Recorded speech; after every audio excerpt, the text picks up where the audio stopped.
All right, we are now live.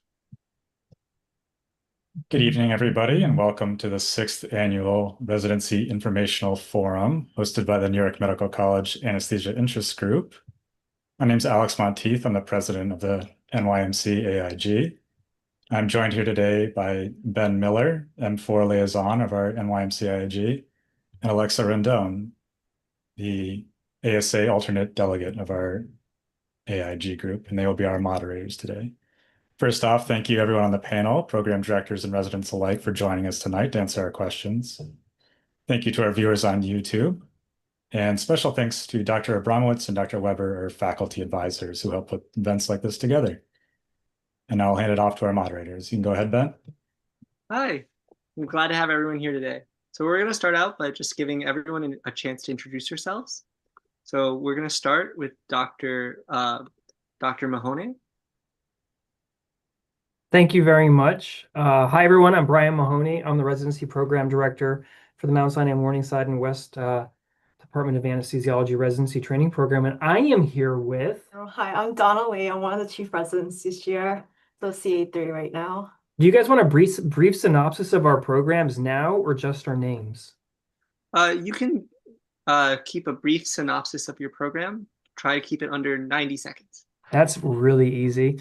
Hi guys, we are still, to this date, the smallest residency training program on the island of Manhattan. Actually, I've been lying about that. I think there's one at Metropolitan too, which is smaller. We're the second smallest residency training program on the island of Manhattan. What are we known for? Regional anesthesia. I will not make you show them your tattoo of an ultrasound probe. Yep. Each of our residents has one somewhere because we're so good at it. We also have one of the largest obstetrics volumes in the city. Why do people come here? Well, it's got a beautiful location right at the bottom of Central Park for one hospital and the top for another. Really the only hospital on the Upper West Side of Manhattan. But people come here. Why'd you come here? I came here mostly for the people. It's a comfortable learning environment. I only feel like I have a great support system, and every day I am testing my limits, but in the best environment possible. So the people and also city of Manhattan. Okay, thank you. Under 90 seconds. Perfect. Thank you so much. So now we're going to go to Dr. Schabel.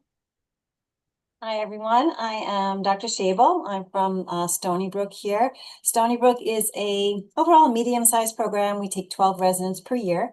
We are located in the middle of the island, so Hamptons are one way, the city is the other way, and there's a lot of fun things to do locally, but that's geographically about where we are. We're probably known for our trauma. We're level 1 trauma. And because we're the only really huge hospital for quite several miles, we really get a lot of trauma here. So it could be motor vehicle, motorcycle, and in the summer we get a lot of water sports sorts of accidents, like jet ski, boating accidents, and things like that. So that may be a little bit unique. We're also very much known for our acute stroke care. We're an acute stroke center, and we do a lot of high risk OB here as well. And hopefully that's 90 seconds. That's what I got. Thank you so much. Dr. Sherwin. Hi, how are you? I'm Dr. Sherwin, and I have Ali here, one of our chief residents from Yale. Quick summary about us. Actually, just for introducing myself, I am actually starting off at Yale this month. So I will be the new program director. But other great things about Yale, other than introducing myself, there's a lot going on at New Haven. It's an amazing place to live. Things that are great for it, as not just being close to both major cities like New York City and Boston, but also you have a lot of stuff to do within a university town. The hospital itself, we do so much at Yale New Haven Health. We have our level 1 trauma. We do a lot of high-risk OB, over 6,000 cases a year for OB. We do a lot of pediatrics, all at our main hospital, over 120,000 anesthetics. It's a lot. And so being in this interesting location and kind of being a little bit further from both two major cities, we kind of have our own hub of where everyone wants to come here, because if you're in Connecticut, we're the place to be. I see I also have 30 more seconds, but I will let someone else go, so this way we stay on time. I feel bad we started a little late as well. All right. And last but certainly not least, Dr. Smith. Hi, so I'm Dr. Sarah Smith. I took over as the program director of Westchester Medical Center about a year ago. From Dr. Liz Abramowitz, who's actually stayed on as our vice chair of education, and I know that the New York Medical College students know her very well. So we are located in Valhalla, New York. I think we're about the only thing in Valhalla, New York, except for a very famous cemetery, which has a lot of like famous people buried there. And so it's actually like a weird tourist attraction. But anyway, so we're kind of like right in the middle of the county. And the nice thing about very close to White Plains, if you know where White Plains is. So the nice thing about the location is that, yeah, you're, roughly like half-hour Metro North ride from Grand Central Station from White Plains. So the city is very accessible, but then we're in like a suburban area and we have access to like the great outdoors. And, within an hour of here, there's like beautiful mountains and the Catskills and the lower Hudson Valley. It's really quite beautiful. And then in terms of our training, we're also level 1 trauma. We're also a stroke center. We don't do a tremendous volume of OB, but what we do is very complex. And all major organ transplants except for lung. So that's about it with 13 seconds to go. Okay. Thank you so much, Dr. Smith. Now we're going to give our residents a chance to introduce themselves as well. I know that Dr. Lee already introduced herself a little bit, but if she'd like more time. She says no. Oh, no, say something else. I can say something else. Well, I'm from Brooklyn originally, so staying in the city was great. This program's definitely mid-sized, but we get all the experience. No, you, not the program. Where'd you go to med school? Well, I went to med school downstate, in Brooklyn. Where'd you go to high school? I went to high school at Stuyvesant. I went to college outside, so I do have experience outside the city. All right, next we're going to hear from Dr. Mermelstein. Hi, I'm Ari Bonstein. I'm currently CA1 at Westchester Medical Center. I went to New York Medical College, so along with you guys. Currently live in Riverdale, so it's pretty close to the hospital. And also it's close to the city, so I'm really like in between. So it's a really good location to be if you want in between. And yeah, it's really about me. All right, next we're You going didn't say the most important thing. What's that? Probably want to tell you that my wife's expecting very soon. Oh, I'm assuming there we she means. There we go. congratulations. Yes, I'm becoming a dad in the next 2 months, so that's exciting. Okay. Next, we're going to hear from Dr. Bargness. Hi there. Good afternoon or good evening, all. Vince Bargness, born and raised in Buffalo, New York. Go Bills. Currently a CA3 and chief resident at Stony Brook. Thrilled to be on. Well, nice to meet a fellow Bills fan. Next, and certainly not least, we're going to hear from Dr. I'm sorry, your name is how do you pronounce your name? Abood. Abood. Abood. Sorry about that. Abood. You can call me Ali. You can call me Ali. It's fine. First and foremost, congrats, Ari. I'm becoming a dad. It's exciting. I'm originally born and raised in Michigan. Did all my schooling there. I guess New Haven was my introduction to the East Coast, or the Beast Coast as they call it over here, and it's been great. I really love the program. I'm one of the chief residents as well. Excited to be here. Well, thank you so much. With all the introductions done, we're going to start with our questions. So our first question is for the program directors. It is, what changes are happening in your program? For example, are you expanding your program at all or adding any new subspecialties? And we're going to start with Dr. Schabel. So we just expanded our program. About a year and a half ago, we went from 10 residents per year to 12 per year. I think we're going to keep it at 12 for a while, so I don't think we're going to be expanding too much in terms of the residency size class. Other things that are new within the program, and we're always tweaking things here and there, but Stony Brook as an institution has partnered with a hospital in Mozambique. It's actually Stony Brook at Mozambique, which we now have rotations in OB and EM and maybe radiology, and we're looking to establish the same for anesthesia. So we currently don't have that set up, but we're working on getting a letter of agreement, which is a lot of the paperwork that's involved whenever you have an external site where you can potentially send your residents. It wouldn't be anything that would be required. It would be something that would be an option. So that's something in our future that we're looking to change within our program.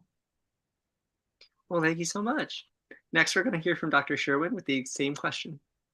Yeah, I think the biggest change happening at my program is me.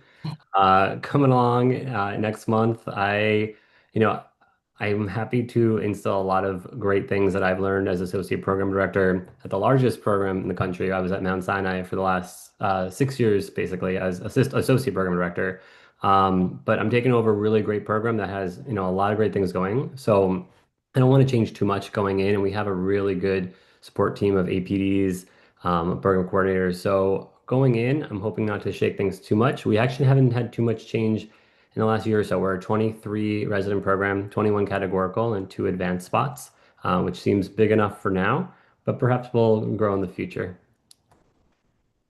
Thank you so much. Now from Dr. Smith. So yeah, we are currently at 13 per class. That went up several years ago from 10. And we have applied for an expansion to 16.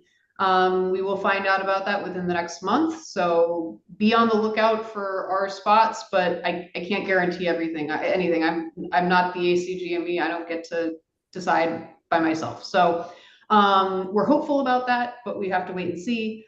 Since we increased the size of the residency program, one of the things that several years ago, and just this year is the first year we had 13 per class. Like we just graduated our last class of 10. That's actually given us a little bit more flexibility. We're able to give people a little bit more flexibility in the electives that they choose.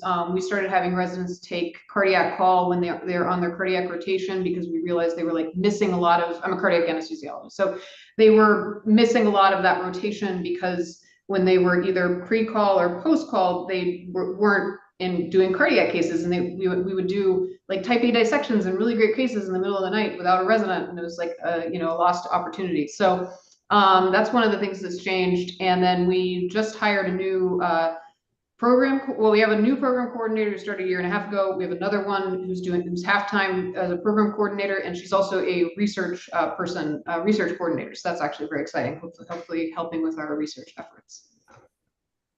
Thank you so much. And Dr. Mahoney? So you guys are probably hearing a theme. As you go to look at programs, you're probably thinking, oh, this is this product I'm going to shop around about. Programs are not static. We exist in the broader context of the anesthesia world. So for example, for the preceding 5 years, I think what marked a lot of programs was being understaffed.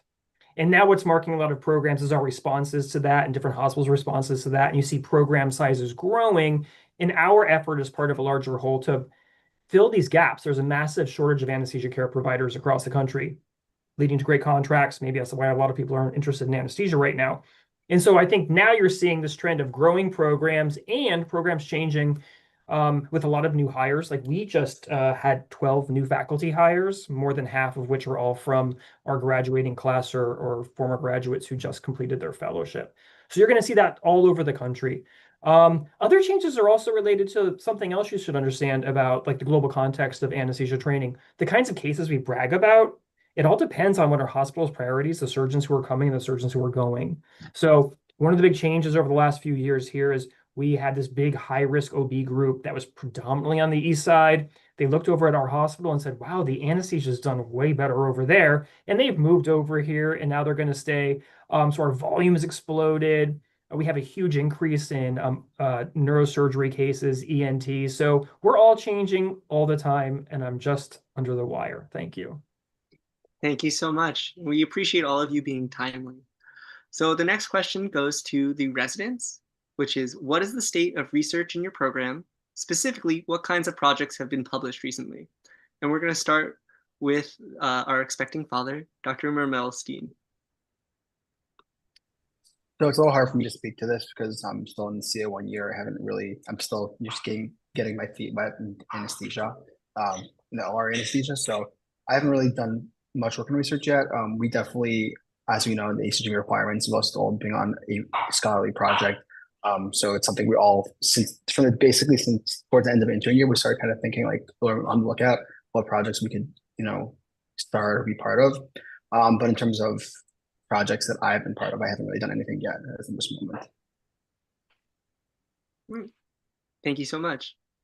Now we're going to ask Dr. Barkness. Yeah, absolutely. Happy to answer this one. And so Stony Brook is pretty unique in that a couple of years ago, we launched an academic engagement and mentorship program. And so basically, you're not only given faculty, senior resident support, also some dedicated time away from clinical responsibilities to work on whatever research interest that you have. And a lot of the research that has come out recently, if you look at it, it's very broad. And if you can kind of pick at one, maybe we have a neuroanesthesiologist who is very prolific and interested in perioperative outcomes and different medications or different protocols. I'm actually working on an ECIC bypass review. But basically, you can really do whatever you like in terms of finding faculty mentors, finding senior mentors, and then also practically doing it in a resident schedule. So this was a program that's probably 2 or 3 years old now. Correct me if I'm wrong, Dr. Sable, but it was founded by residents and for residents. So we're really, really lucky to have that. And so whether it's manuscripts or posters or whatever the case may be, it's really a flourishing program that we're lucky to have. Thank you so much. It's great to hear that you have such a nice program for you guys. Dr. Aboud? Yeah, I would be remiss not to mention my co-chief, Jose, who's a T32 scholar. He'd probably love to answer this question, but I can talk about the research opportunities I've had through Yale, particularly the time they set aside for a QI project. You can start it as early as you want, and you're actually given time in your third year, more dedicated time if you require to finish up that research. And we also take that and present it at the various places from grand rounds or other venues. As far as other research or specific research opportunities through various different like fellowships, we have all of them pretty well represented, I guess, except OB. We got we got residents doing regional research. We got residents doing pain research, cardiac research. So there's plenty of room for mentorship as well. And I don't have much else to say about research other than that. Well, thank you so much. And next, we're going to hear from Dr. Lee. Hi. So our schedule is also very flexible in accommodating clinical research. A lot of our research focuses on regional and pain, a couple of cardiac research projects as well. I think the most recent one was seeing how effective ESP blocks are, especially for our open heart cardiac cases.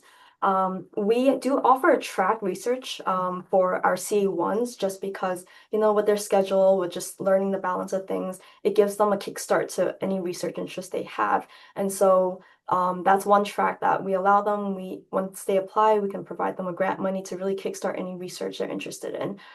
Especially during their intern year as well, there is elective time that they can also utilize for research projects if they're interested in. So starting from when you're intern up to say 3 year, there's always ways to get involved in research.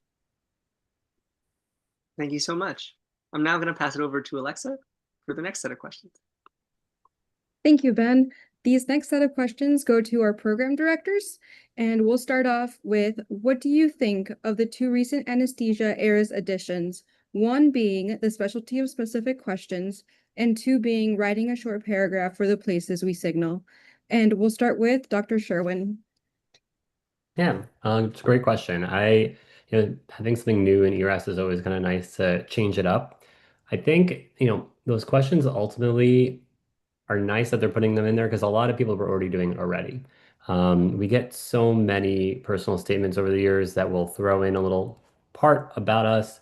Sometimes it feels a little generic, sometimes, it doesn't, but I think overall it's kind of nice to have that addition. I think as well, the other ERAS questions, related to just more of what you're going to be doing, what are the things, the questions that you've kind of already been answering before. I think it helps us get to know you better.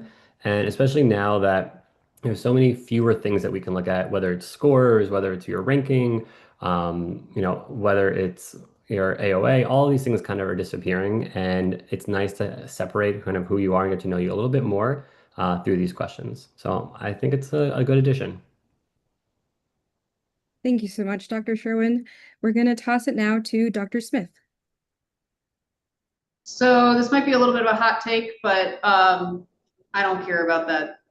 The little blurb about like, hey, this is what's special about Westchester Medical Center, because I know like Dr. Sherwin said, people have been doing that for a while. They would sort of like modify the last paragraph of their personal statement for a while. And like, I gotta tell you, that's never like the make or break decision for me for like, who I'm gonna, how I'm gonna rank people and stuff. That being said, for the new specialty specific questions, which I only just now looked at because I was oblivious to them until apparently this was asked during the first forum. I was like, oh, so I read them. I do like the first two. I don't even remember what the third one was, so that probably means it wasn't very memorable. What I would say about these specialty specific questions and also your personal statement in general is just, it's like, be yourself, be honest. Don't use AI because I can tell, or I think I can tell. And I'm also looking for something to be just like well written. It's like because it shows a level of like attention and dedication, and so don't phone in whatever you write. But I did like those first two questions because those are things that I actually kind of like ask people anyway during interviews. Thank you, Dr. Smith. And for the next question, Dr. Mahoney. I think I'm just now learning about this blurb that's about our program in particular. You guys have to tell me why you love my program. I'm sorry.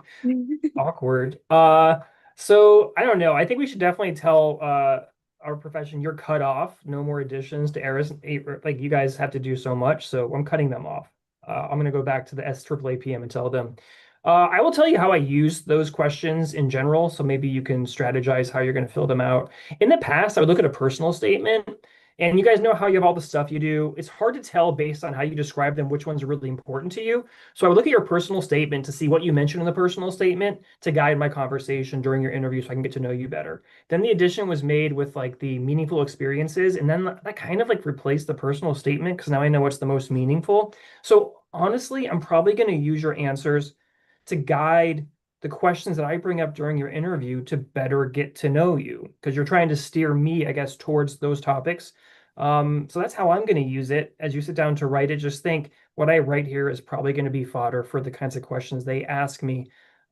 It's all just kind of replacing what I got from the personal statement, which makes that a little bit less high stakes, maybe. We learn something every day. Thank you. Thank you, Dr. Mahoney. And Dr. Schabel. I kind of feel similarly to the different points that the other program directors mentioned. I think it is an opportunity for the student to use the personal statement to go into a greater depth of maybe a life experience or what kind of brought them to where they are. Some people have very interesting backgrounds, and if they were trying to cram in their personal statement, why anesthesia and why they're interested in cardiac anesthesia and why they want to go to this program, that's using up a lot of real estate. So sometimes they couldn't really use their paragraph about something very interesting about themselves, maybe a previous career or something, because it was truncated because they felt like they had to put all these things, and keeping it one page, I think, is really good. Like having personal statements go on and on is, for more than one page usually is not the best. So I think it offers an opportunity for the applicant to just kind of hone in on the personal statement so that these other ideas and thoughts can be presented elsewhere. But as a program director, it's just us getting to know you. I don't think you don't really grade those type of, sections on the application. It's more just information. Thank you so much, Dr. Schabel. You're welcome. These next set of questions are going to be aimed for our residents. And the question goes, are there opportunities to generate extra income that the department or program sponsors? Is moonlighting in the program allowed? We'll start with Dr. Barnes. Of course, yeah, no problem.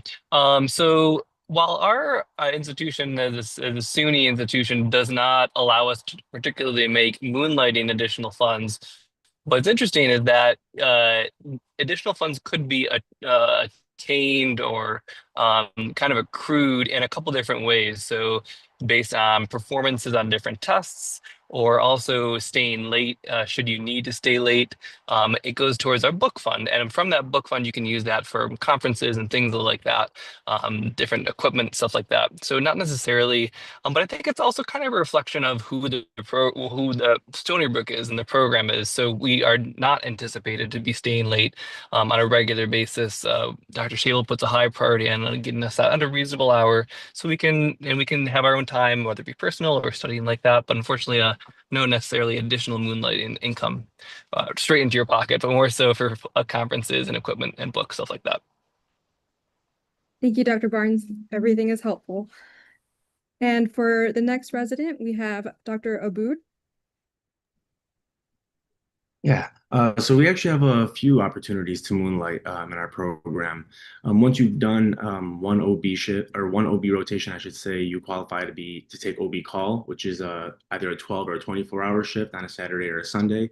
I believe the going rate is 90 or 95 an hour, which is, I feel, extremely fair, unless it's really slammed. You guys know how OB can get. But there's also an incentive in place for anybody that gets trapped in the ORs past 5 p.m. that pays the same rate, as well as a set specific R call shift that's designed from 5 to 8 that gets implemented in your schedule at random, that you can either give or trade or give up if you don't want to work it, but that will pay the same rate. So there's multiple opportunities for incentive pay or moonlighting, I would say. Thank you so much. That's very insightful. And for our next resident, Dr. Lee. Hi, so our program does a really good job prioritizing, obviously, our time outside, but there are a couple opportunities to make OT. One being if we have to stay late just to help with the flow of the ORs, we are offered extra additional money. And even as residents, we're expected to help finish our cases regardless, just for a learning experience. So it's nice that we have this additional incentive regardless. So after 6 p.m. it'll be extra 300, and now we don't get taxed because of the government regulations. And after 8 p.m. it will be an extra $600. When we are able to work backup pay over the weekends, we also get additional pay if we get called in, and that's $750. And then there are other opportunities when we have elective C-sections over the weekend. That also is additional $750. But all of this on the weekends are optional for the elective C-sections. But those are all ways that you can make extra OT, which is great when you live in the city. Thank you so much, Dr. Lee. And last but not least, Dr. Mermelstein. So at the moment, there are no options for moonlighting. There was a discussion a few months back where we were told at the beginning of my CA 1 year that there's a big push at the moment to try to get moonlighting, specifically for the after hours of from 5 to 8 p.m. To try to get some additional cash in for the residents who are volunteering to stay those hours. Unfortunately, they didn't go through as was wanted. I know that Dr. Smith and Dr. Bromwitz, or mainly Dr. Smith, from what I understand, is really pushing hard to make this happen, as I think it's something that can be really helpful. Those after hours are actually good times for learning experiences. I feel like a lot of emergencies happen then, and to be able to want to volunteer for one of those is kind of hard when you know that there's money coming in as well. Makes it a little easier for those shifts. So we're really hoping that it comes in the near future. Thank you very much. And with that, I'll hand it over to Ben. Thank you so much, Alexa. So our next question is going back to the program directors, and is artificial intelligence, or AI, used in your program's review of applications? If so, in what capacity is it utilized? And we're going to start with Dr. Smith. Yeah, so we do use Thalamus, which has some AI elements to it, I suppose. It's relatively rudimentary. We're definitely not using it to read your personal statements or sort of mass scan. We're functionally we do it by hand. The overwhelming majority of the people who signal us, a human being, like an attending anesthesiologist, really looks at your entire application.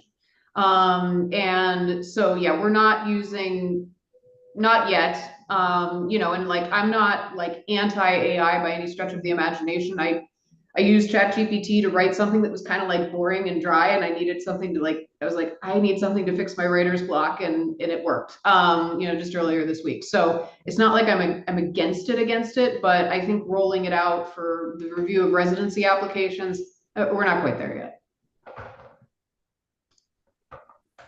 Thank you so much. I'm going to toss it over to Dr. Mahoney now. No.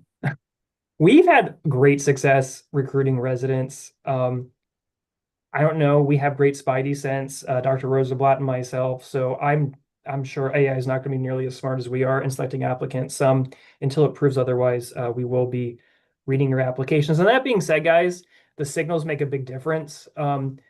If you don't signal our program and probably many programs, not only will we not be reviewing your application, but AI won't. So signals, are really helping us to screen, and it makes it a lot easier. I can read the applications that I know are more serious about our program much more in depth. So not yet. I can maybe be convinced to help me screen, but not in the foreseeable future. Thank you so much, Dr. Mahoney. We're now going to give it to Dr. Schabel. I'm also a no. We don't use AI to review the applications. The review is done by an attending anesthesiologist. Yeah, and I'm not sure if we would use that in the future. I do agree with Dr. Mahoney about the importance of signaling.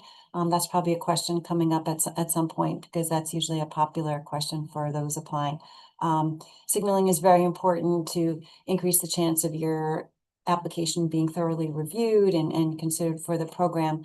And there was a lot of data released last year about that as well.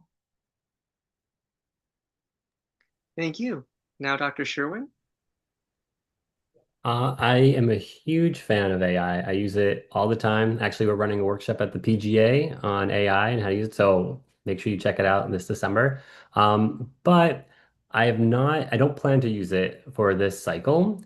I could see a world in the future where with enough data, understanding who our residents are, maybe it could learn. But the problem with, as you may know about AI, is like you really have to get the data there. So until it can really learn who we are, what our culture is, I wouldn't trust it at all. So you have to have me reading all your applications and my experience on how to pick it. But maybe in the future, I can see it happening.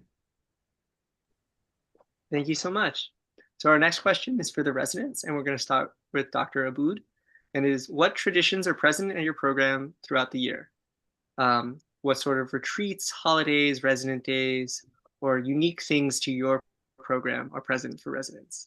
Now this is my perfect style question right here. So I'll start with the intern year. There's actually a retreat that you get to go on with one of our APTs, Dr. Kenny. It's an awesome time. Yeah, I think you go to like a lake house and just have a great time, as well as multiple things to do throughout intern year specific to the intern class set up by the APD. But moving past that, once you get into your anesthesia years, as well as you can still join these events when you're in your PGY 1 year too. But as ARC president, I used to organize things like pickleball tournaments, tennis tournaments, paintball events. We do potlucks. We do Christmas dinner, Halloween parties, all these things throughout the year. On top of all the GME provided events, like every Friday or first Friday of the month, where they pretty much take you out you can go anywhere, or you get together for like a meal and either do arcade or play certain games. So there's so many different ways you can really build that camaraderie within the department. I've had a wonderful time both leading events and joining events. So it's never a dull day, whether you like being outdoors, whether you like doing things indoors. Yeah, and we just finished our second annual pickleball tournament. So get ready for the third one next year when we see you there. I'm glad to hear that you guys have been enjoying pickleball so much. Next, we're going to ask Dr. Lee. So I'm gonna spoil a couple of surprises. For our interns, we usually have a retreat for them, and then for our graduating class of C3s, we also have like a goodbye retreat with them as well. And then in between, we have an attending who's probably created anesthesia. That's how long he's been here for. Every year, he'll host a welcome to like the program dinner at his house, actually in Westchester, I believe. Yeah. And then also goodbye for the seniors. So that's a tradition that we always look forward to. He cooks, but he's also a great bartender. So that makes it really fun. And then in between, we definitely have beer pong tournaments as long as someone has a rooftop available. There was a trophy passed around at one point. And then we have happy hours. We're in the city, so a lot of just random dinners here and there as well. And then picnics. Dr. Mahoney in the summer actually has he got beat one year by one of our residents. So the races are optional, but we usually have a picnic and then there's an optional race that we can go to. That's pizza party. And the pizza parties and dumpling parties that Dr. Mahoney hosts as well. So, yep, a lot. Thank you so much. It's good to hear that Dr. Mahoney is so fast. Next, we're going to ask Dr. Mermelstein. So we got a bunch of things that we do throughout the year. Most recently, we had a picnic day in which the first part of the day went to the picnic as like a Thursday afternoon instead of having our usual we have like a monthly lecture day on Thursdays. Instead of doing lectures the rest of the day, in the afternoon we had a picnic, and then afterwards we all got together. A bunch of us got together at a local brewery. We invited some like the new income residents to come. It was a really fun night out. Dr. Bromwitz was there. Dr. Smith was there. It was really good socializing time outside of the ORs, even with our program directors and some of the attendings. We also recently had the graduation, which they invite the whole program to. It was really good. Another just good event where everyone was able to relax, enjoy themselves, funded by the program totally. And it was really enjoyable to be there with the graduating residents, see, their joy in their faces when they're graduating from the program. As well as kind of seeing the program directors and all the faculty watching their residents graduate. There's also regular meetups just for the residents by themselves on Friday nights or Saturday nights getting together. I think it literally happens every single week that our class gets together at some point. Just something that's really made us a really cohesive group together. It's nice to hear that you guys are so tight knit. Next, we're going to give the same question to Dr. Bargness. Awesome. Yeah, so it's kind of similar. An intern sort of kind of like retreat, little evening out. Same with the CA1s. We fully embrace our Long Island status. So we have a senior wine tour come towards graduation. That's always a hit. And then, of course, at graduation, the whole department comes. We get CRNA coverage. That's awesome, awesome. And then it's funny, the traditions. We've codified all these different traditions in another relatively new term or position in the department called their social and wellness chair. And the past couple months, she's really Katrina, she's awesome. She's gone above and beyond and making like a monthly calendar of all like the different social events, whether it's like Fire Island trips or beach volleyball or this or that, the other thing, and different like restaurant like events that she's holding to. So we're really lucky to be a little bit of a social foodie class, or at least that's the current leaders of the wellness department.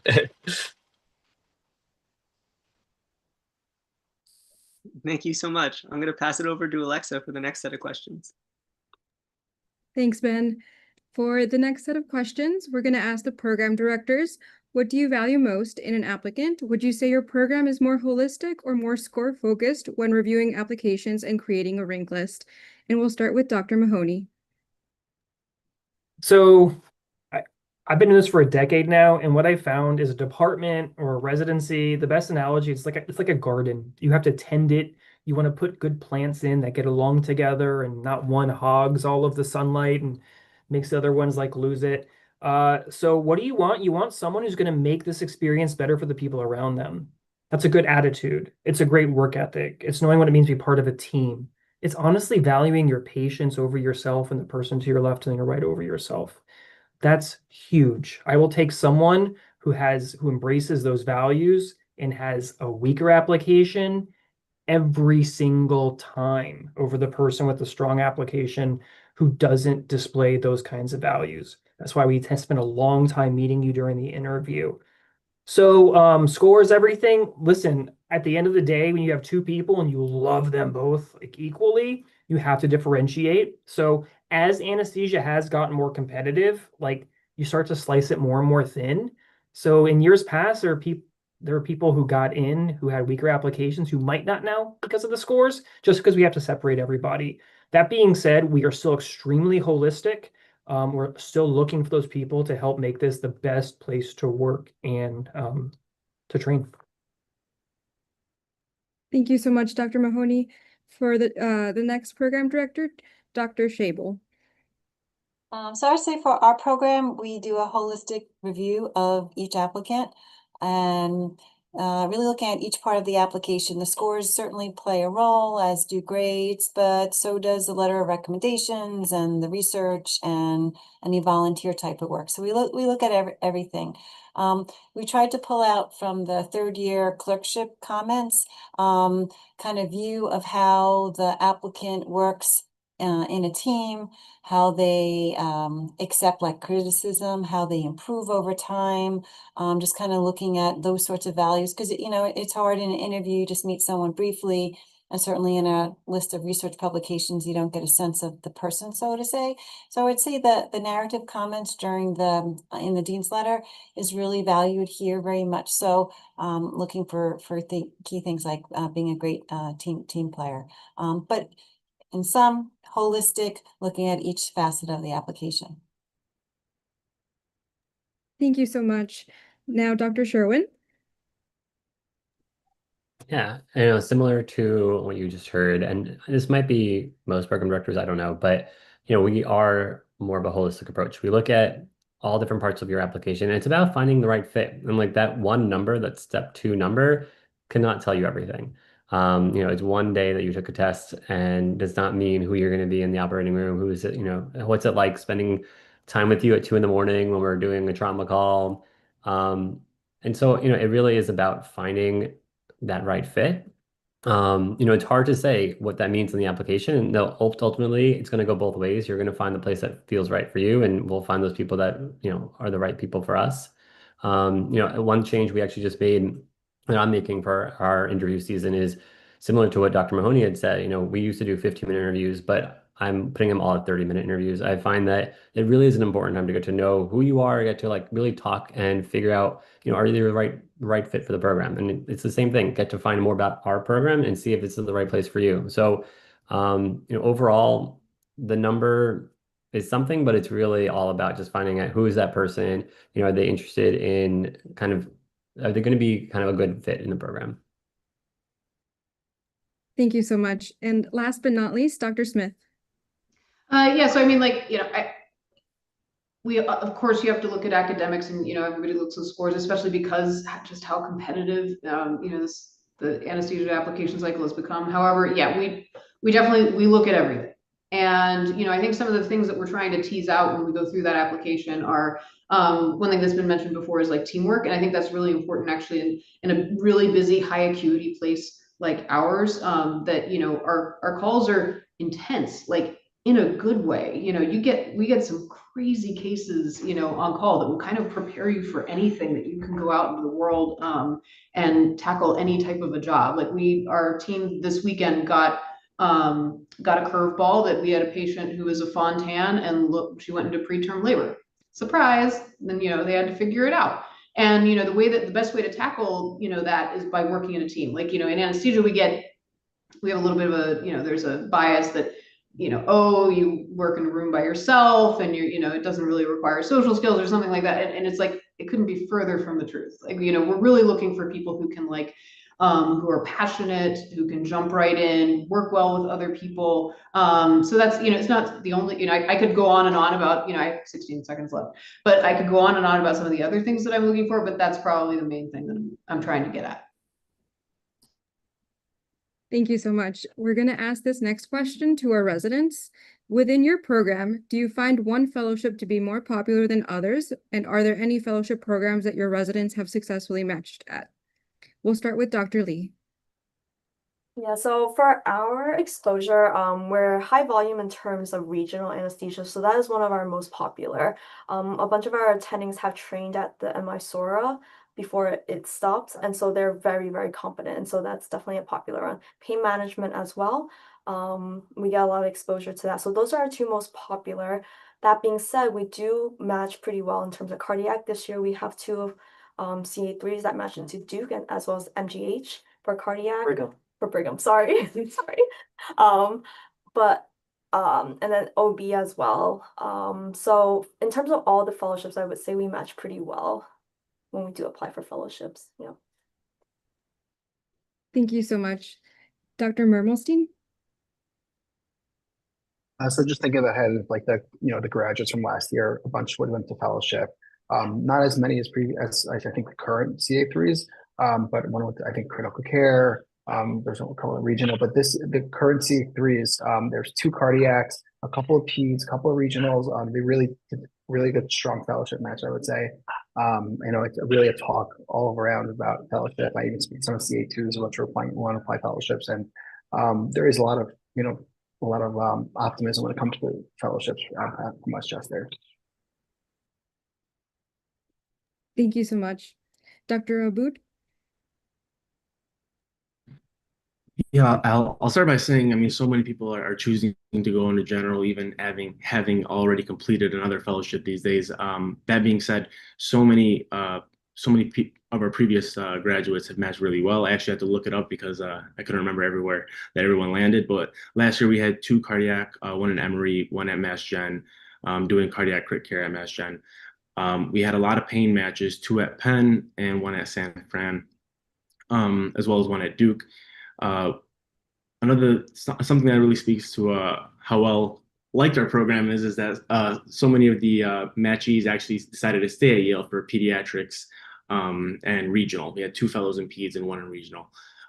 So I feel like that's to say that they really enjoy the time that they have here and the community that's built here. But I think we do really well. We're gonna see how well the match finishes up this year. Payne still hasn't matched yet, but we had, I think, all our cardiac and peds and regional applicants, as well as critical care, matched where they wanted to. So, yeah. Thank you so much. We'll stay tuned with the pain match as well. And Dr. Barnes? I mean, I just want to echo Dr. Aboud's point too. The generalist market and the interest in generalists is so strong that it's interesting to kind of like decipher the different fellowship trends. But generally speaking, Stony Brook, I feel like there is a trend or a pull towards OB and I think cardiac. Not necessarily, probably because that's sort of our stronger exposure, but I think also that's a reflection of the really great mentorship that's present in both of those departments. Um, I also had to pull up the list from last year. We have a two OB fellows fellowship bound this year. We have two folks applying to Payne. Last year we had two cardiacs. I think one went to Duke, then went to UPMC. You had one regional at Hopkins, all over the place. So I think well matched here. What was probably most interesting this year is that so when I was a CA1, my chiefs graduated and went to cardiac fellowships, and then they have since joined back at Stony Brook as cardiac attendings. And it's so cool to like work with the chiefs again, kind of emphasizing that strong bond we have with our seniors, and then also see them really flourish as, the cardiac gods and goddesses that they are. So it's really a cool experience to see them go off, as your chiefs, become fellows, and come back as and fellowship trained attending. So it's really cool. Thank you so much. And with that, I'll toss it over to Ben. Okay, so we have been allowing people to ask questions via Slido and some questions have become very popular or have been asked a lot. So our next question comes straight from Slido from one of our viewers.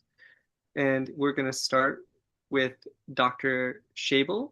And it's, how do you evaluate grades from schools that are pass-fail with no AOA versus those with quartile systems? Do you only compare people from the same school, or do you also compare people from different schools? Oh, that's a great question. Is the medicals currently, there is no standard way of grading medical students. A lot of medical schools have gone completely pass-fail, even during the clinical years, where others have, the tiered grading. So what's very nice, each school provides sort of a key. So if it is a school that, say, has tiered grading, honors, high pass, pass, program directors will see what percentage of the class received each of them, right? So if you have, say, a tiered medical school, but 99% of the class received honors and 1% received high pass, right? And no received pass, to me, that's almost like a pass-fail medical school because there's really no distinguishing sorts of features to those students versus a school that had like 33% pass and 33% honors and 33, percent high pass and those sorts of things. So we do get the data to kind of better sort and interpret where the students sort of fell within in their class. But even with the schools, at least for me, because I've been doing this a little while, even if it's completely pass-fail, those narrative comments, you can kind of tell. I mean, if there was ever some study done where you would kind of send out the comments and then have people say, well, what do you think, this was a pass or high pass or honors? I don't know. I think we could probably figure out if you've been like reading these a lot. So I think for those who are in just complete pass-fail type of medical school, if they have a robust narrative as part of how their school reports their grades, I think it does do them justice, and I think you can get a feeling of the student. Thank you so much. We're going to ask the same question, Dr. Sherwin. Yeah, I don't actually have too much more to add because I think we'll all probably say a similar answer where, it's hard to compare apples and oranges when you have someone who's one graded system, one the other. But we really do look at the MIPSI and like kind of look at what the comments are, what's kind of the overall breakdown of we'll see how many had each. So, from that we can really get the information we need. And then it's still hard to compare, but you do your best to see like as a student, what were you really trying in. It's nice to also look at maybe certain rotations that, in anesthesia, it's great that you did really well, but what were you doing when you were in neurology or medicine? Kind of seeing when you do all the other rotations that maybe weren't your favorite, that you were still, a hard worker and that you still, made the effort. Thank you. Dr. Smith? Yeah, I would echo, what has already been said. That you can kind of you're provided with some statistical data from some schools that gives you a sense of where people fall within their class, and then of course we also bear in mind that the rigor of that school, there is a certain degree of variability. And then you can kind of read the tea leaves by looking at the specific comments, which will kind of sometimes give you more information than maybe like a numeric, like a grade would. And again, I'll just, maybe this is my time to get up on my soapbox. I don't think schools are doing their students any favors by making everything pass fail. Like this is not like woebegone. That's a very old NPR reference that you guys probably don't get, but like we need some way to figure it out. And they're not helping the medical students. They're just irritating the people who are trying to decipher these applications. So that's my probably controversial opinion, but I'll leave it at that. Thank you for your hot takes today, Dr. Smith. Dr. Mahoney, do you have anything to add? Yeah, I have a lot. I'll try to do it under 90 seconds. I'll tell you exactly what we do. We interview you, and your interview score, and just means like how much we think you'll fit in, is the core of your ranking score. And then we adjust it based on our goals. So we have a goal USMLE Step 2 score. If you're above it, you get a little bit added. If you're below it, you get a little bit taken away. Class ranking, our goal is to have everyone in the top quartile of their class. So our cutoff is like the cutoff between like 75th and 76th. If you're above it, you get a little bit more. If you're below it, you lose a little bit. If your school is Georgetown or Mount Sinai or another program which has no grades, I just make it the cutoff. So you lose and gain nothing. At the end, when you're like in our top group of applicants, we do, like Dr. Schabel said, 2 members of our admissions committee who hadn't interviewed you are instructed to go through every single comment in your narratives from your rotations in med school and all of your letters of recommendation with a fine-tooth comb to then come back to the committee and say we under or overrated this person based on reading every single word of those narratives. And that's how we take that into account. Unfortunately, you only get that like fine-tooth comb if you get into the top of the rank list. So I think that's a very specific example about how it might hurt or help even if your school's pass fail. We have a hand raised. Sorry, I'm sorry. Looking to lower my hand here. Hold on. There we go. Okay, awesome. I have to do a quick shout out to the ASA Monitor article, and I recognize Dr. Smith and Dr. Sherwin's name now. July 2025, a spectacular article that came out. Full disclosure, I'm on the editorial board there, but it was a great article that they really answered this question in a lot of good detail. And I think it was July of this year, on just the last month. So check it out, all of you people, and also read the ASA Monitor. Comes out every month by ASA, and the September one's about to be fresh off the shelves. How to communicate with patients properly. So also a really interesting edition coming up hot.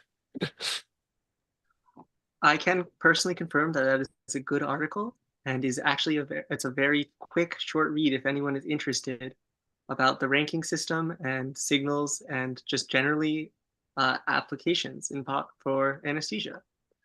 Now, with that being said, we're going to start wrapping up here today. So we're going to wrap up by giving all of our program directors 90 seconds to say anything they'd like about their program. We're going to start with Dr. Sherwin, But before we do that, I just want to plug in that we are doing another event next Wednesday at the same time, 6 p.m., and that everyone should come and watch and hear from four more program directors. Thank you so much. So Dr. Sherwin, would you like to start? Yeah, thank you so much. Thank you everyone who's on here listening and taking the time to learn more about all of our programs. I'll give you a little plug for Yale because I'm hoping that maybe you'll want to signal us. And as you just heard, definitely read the article to learn more about why signals are important and why maybe they're also not the best thing ever. But if you're interested in going to a really great university town like New Haven, where you get to be not just a Yale resident, but being part of that gives you all the benefits of being part of that school where we have lots of good culture for the arts, for museums. There's really good pizza. So if you like pizza, I think we have the best in the country. So definitely check that out. But on top of that too, the culture itself at Yale is one that if you ask around why people chose to go there. And I remember when I was interviewing for program director, I talked to a lot of the residents about what made them want to come here. And really, it came down to two things. It was the diversity. I think you'll find no programs as diverse as ours. And so that was really a great part of what's unique about our program. And also the camaraderie between the residents and the faculty. They really are a great kind of team. There's nothing competitive. It's all collaborative. And you'll see outside, even the operating room, like Ali said earlier, we do lots of social events. One last plug, follow our social media. So you'll get to know more about us too, just by checking us out on Instagram, seeing all our residents we post about. And ultimately, it's a great place to be. It's really well paid for probably the best from any program here. But oh, sorry, I'm going to cut off. Best paid relative to the time, relative to the cost of living. So it's a great place to live. I will cut it off there. Otherwise, it'll go on forever. Thank you so much. having Dr. us. Smith, would you like to tell us about WMC? Sure. So, I think that really our key strength is just like the depth and the breadth of the clinical exposure. Like our residents, we do not have an area of weakness. Our residents, when you look at our case numbers at the end of the year, like that's always one of the things that just like makes me smile because it's like we're like the ACGME requirements are down here and our residents are up here. And then even when you compare us to the country on every single category that, because you get access to this data, we're up in like the 75th percentile. But we achieved that because we could do that just by like locking people in the hospital and not letting them leave. But that's not what we do. Everybody's working like 50 to 55 hours a week. That includes our interns. Actually, the interns have their average for last year was about 50 hours a week. So certainly less than I worked as an intern. I think that we don't pay the best. Our residents just got a raise because they successfully renegotiated their contracts, so they did get a raise. Just the other thing that I'm going to try to squeeze into 34 seconds is that, we're a really critical hospital. We serve a huge catchment area that goes way north of where our hospital is. We see extraordinarily sick people who really need our help. I feel excited to come to work every day because I get to do that and I get to do that for my community. I know that if something bad happens to one of my neighbors, they're probably going to end up being taken care of by me. When something bad happened to me with my last pregnancy, I wound up here and everything ended really happily. But it just made me even more committed to this institution and its, the function that it serves. Thank you so much. Dr. Mahoney? Come to my program if you want to be a badass anesthesiologist.